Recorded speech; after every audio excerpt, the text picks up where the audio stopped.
Basically আমার বাড়ি যাবো না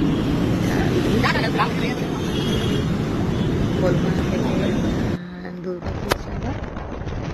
যারা যাও এই রাস্তায় তারা তো জানোই রাস্তার অবস্থা খুবই খারাপ ছিল, মানে ওয়ার্ক ইন প্রোগ্রেস ছিল, এখনও আছে, বাট 85% অলমোস্ট কাজ ডান। জাস্ট আর হোপফুলি ফিউ মান্থসের মধ্যেই ফুল ঠিকঠাক হয়ে যাবে। যতটুকু পোর্শন হয়ে গেছে দারুণ করে দিয়েছে রাস্তাটা। বাট ডোন্ট নো কি জ্যামটা কবে পারমানেন্টলি সলভ হবে। প্রপার মনসুন রাইড ছিল, পুরো রাস্তাটাই অলমোস্ট বৃষ্টি হয়েছে, মানে কখনো থামছে হচ্ছে এরকম। দারুণ এনজয় করেছি। আর পাহাড়ে যাওয়ার হলে ব্যাপারটা তো